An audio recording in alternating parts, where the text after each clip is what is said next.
So we're going to go now, Ajahn Sasha, to our big topic for today. And this actually relates to something that Silab was talking about, and even Mina had to deal with it in the back end of her Mhm. class. And this deals with, of course, online learning.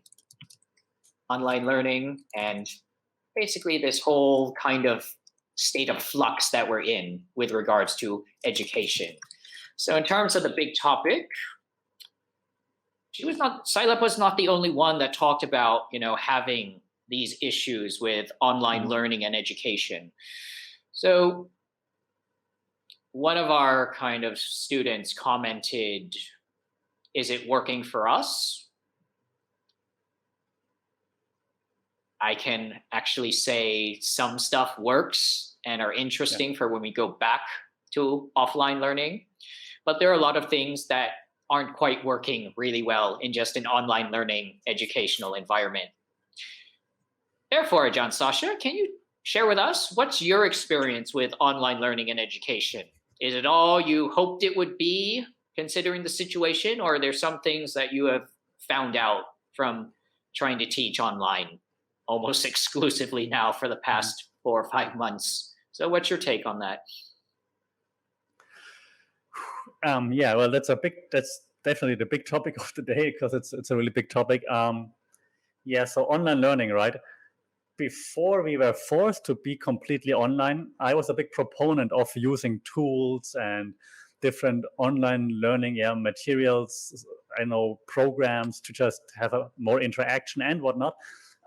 Ever since we're forced to be completely online, so of course, just as Silop mentioned and other students mentioned before as well, it's of course very difficult. Like if you're only online, yeah, the human interaction part is apparently, and actually it's a good thing to figure this out. It's very helpful, very much needed to actually make sure that everybody understands the topics at hand. And workshops in person are obviously, or they work better, have more impact if they actually offline compared to online. So, like you said, a few things work. Like I like having videos, for example, and that I can refer to those videos. Like, hey, we talked about this 2 weeks ago. Check it out. You can rewatch it. Check it out. You can see my explanation there, for example. That's something nice to have. But the missing interaction, or then actually being able to individually maybe walk around the classroom, ask different questions, get different questions, um, is just something different. Also, I thought before, hey, I can have interaction online. So I just ask into the camera, into MS Teams, into Zoom, hey guys, what are your thoughts? What are your questions that you have? Then I give them some time, but nothing comes back. While in an actual classroom setting, then one question leads to another question, leads to another question. So, and that's how you learn, right? By then just like thinking further. And I think this thinking further, like from point A to point B and so on. I think that's one thing that is missing in online classes, and that's hurting understanding quite a lot. And one other interesting point that was kind of mentioned in our comments was this whole debate about tuition fees. And it's not just us that are dealing with this debate here, everywhere. In fact, I read an article that I shared in the Facebook page. Again, go to our Facebook page, you'll know what I'm talking about there.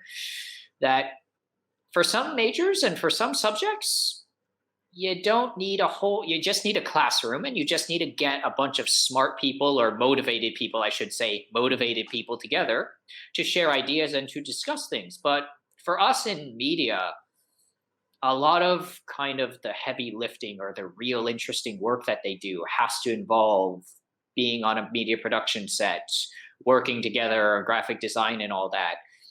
So we have usually had our fees tied to that so that they can use the facilities and all that. So how do we deal with kind of these kind of situations in which the students are not allowed to all come together so they can still use the facilities? I believe we now offer laptops that students can rent out and use for the professional media work. Uh-huh. So we're trying to kind of address these issues, but what are some of the other challenges that we have, as we are kind of a equipment heavy kind of major? You can't really get the most out of a media degree if all you do is talk about it without trying to do it. So how do you feel about that kind of issue? Can we just charge the same tuition fees when students can't really utilize the facilities to the fullest as they would have Mhm. before the pandemic? So, how should we kind of manage these situations as equipment for our particular program is quite important? So, what are your True. take on that?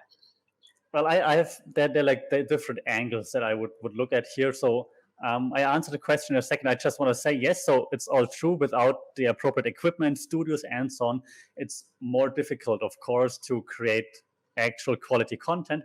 And using studios and so on is, of course, part of the program. However, this should not be an excuse to just mail everything in. It's like, oh, we are online now. I can't go to the studio. I can't use a professional camera. So all my reports, assignments are just gonna be like whatever, because I can't use those tools or the equipment right now. So this should not be like an excuse. Just saying. Yeah, of course, then things aren't as perfect as they're supposed to be, but you can still make the best of it. You can run live shows, for example, from your computer. So I mean, yeah, graphic design and so on you can also do on your computer. While then, of course, professional production you cannot. But using it as an excuse is nothing that I would like to see. Now back to the question though, with the tuition fee and so on. Mm, yeah, if I only look at the fees from a purely personal point of view, yeah, I totally understand it. If I enroll into a media degree and then the fee structure says you pay that much to access professional equipment and studios, and then I cannot. I would understand why students would be upset. Uh, Having that said, of course, then the workload in the faculty isn't less. So that's an argument I saw in the comment section of that article. That people saying, yeah, but the workload for the teachers, for example, is way more, which I think you might agree on that. I think we're working more than before, but that's not part of the fee. Like the fee states you pay that extra amount for the studio, for the equipment. So we have to take ourselves out of the equation there, even though it's hard, because we work more and our staff works more too. But we have to take this out of the equation and say, okay, but that point where it says studio and equipment, you don't offer this right now. So maybe we should do something else. But I think then the faculty saying, hey, we have laptops that you can rent, we have this and this. I think that's on the right track. I'm not saying it's perfect right now, but I can see that they understand the issue and that they're trying to fix it to the best they can. But maybe they also have to give in a little bit and say, yeah, maybe we shouldn't be charging like as much as we did before.